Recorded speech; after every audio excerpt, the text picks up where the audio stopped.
what are some of the things that we can do for IT band syndrome? I've already talked about the roller. There's a lot of different products that we can use. This is one of the ones that we use for trigger points called the Grid. So we're going to use this to work the IT band, which is on the outside of the hip or the thigh, the outside part of the quad, and then the front part of the quad. Those are kind of the starting points. Other areas you can roll your calf or your butt with a piriformis muscle up in your hip area. But as a good starting point, that's something you can start doing. And I have people do this twice a day. So if you're still able to train or you're still able to exercise, they'll roll 1 to 2 times a day, before or after exercise, just to really loosen it up. This is kind of a poor man's way to massage, okay? It'd be great if every Friday your massage therapist came to your apartment and gave you a 60 to 90 minute massage while you train. She'd be loosening up a lot of the adhesions or the trigger points, and you develop the training. She'd be stretching you out. It'd be great, right? But we all can't do that. So this is just a home product. You have the regular foam rollers, you have the stick, you have the quad ball that the same company makes. There's a lot of different products that you guys can use to kind of utilize the self-myofascial or self-muscle release. So Brent's going to walk you guys through kind of the technique of how to roll. So I said we were going to start with the IT band. So we're going to start all the way down to the knee. Okay, so she's going to just put her body weight on that structure. Now, if it's uncomfortable, she has this foot, she has this hand, she has this hand. Take a little bit of body weight off. So you want to make it feel like you're doing something, but you don't want tears coming out of your eyes as you roll. Okay? If you guys ever massaged somebody or had your upper trap massage and that it really hurts, but don't stop kind of thing, it's the same kind of principle that you'll get with this. Okay, so nice and easy. I always tell people pretend like you're rolling out a piece of pie dough or something. It's not just long strokes up and down. It's kind of a gradual kneading. So about 1 or 2 minutes, starting down by the knee, slowly working up towards the hip. If she feels a trigger point that feels really good, don't stop. She'll stay on it for 2 to 3 deep breaths. Nice and easy, just kind of increasing. Some people like to kind of oscillate, just rock back and forth on it. I prefer just kind of stay on it and feel like you're getting deeper and deeper with each exhalation. If you guys take yoga or something like that or anything like that, that's the kind of breathing I'm talking about. Just kind of inhale and exhale with a little bit more body weight. Okay? So she goes through it about a minute. She goes all the way up to that hip bone. You don't roll over it, you just roll up to it. And once she gets there, she'll roll this all the way continuously down,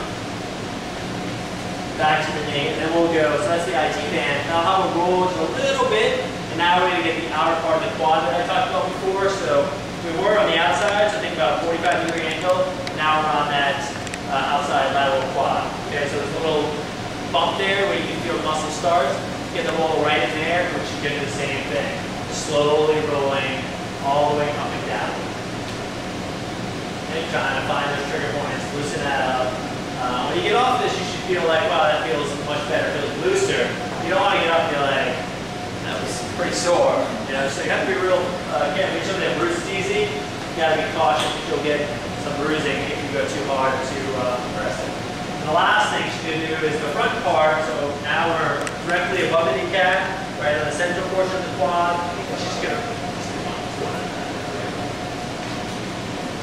basically do the same thing, kind of 2 inches up, 1 inch down. And take a minute or 2 minutes. I would rather see you do this 2 or 3 times a day than to spend a half hour on that one shot, because that's when you'll get up and be really sore.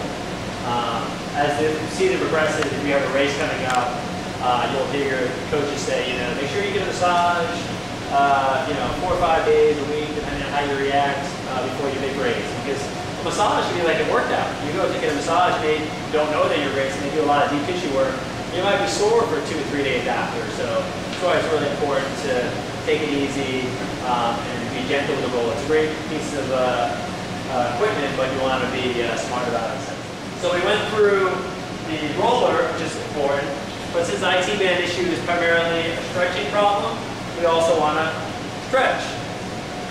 So some of the key areas to stretch, and again, if you're going through a full program of stretching, obviously you should be hitting every muscle group, but if you're short on time and a certain muscle group that just focus on for your IT band. I'm going to go over a couple of those. So lay down flat. So you can use a rope, a tie, a belt, whatever. So basically, I always start off with the hamstrings. Because the next stretch needs the hamstrings to be a little more flexible. So she gets to a nice hamstring stretch. When you're stretching, I didn't mention this before, but you want to feel it in the muscle that you're trying to stretch. So this is the hamstring, the back of the thigh. If Bryn tells me all she feels is pain in her back, then we have to modify it. Maybe I just have to bend the leg up and give her a little support in her lower back.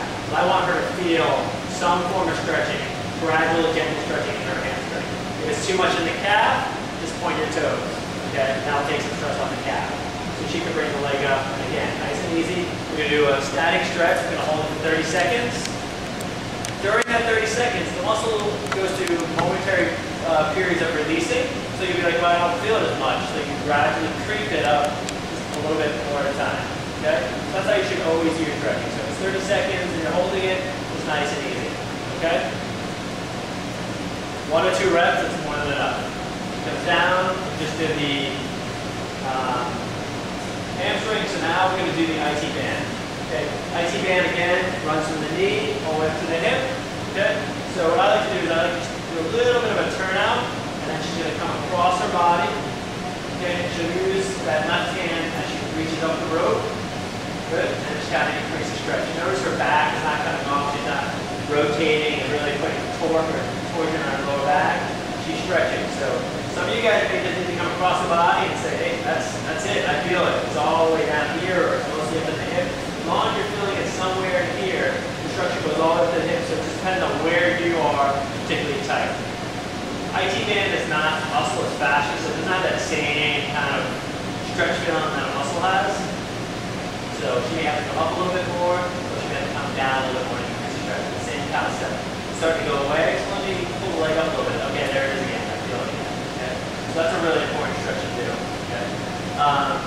With all injuries, whenever you're having a problem on the outside of the thigh, it's always important to look at what's going on in the opposite direction, okay, the antagonist muscle group. So outer, the opposite is the inner, so that's the adductors, okay? So basically she can just do a bit of an adductor stretch, same thing, she's coming out, and if somebody's really tight in the inner thigh, that's going to cause problems.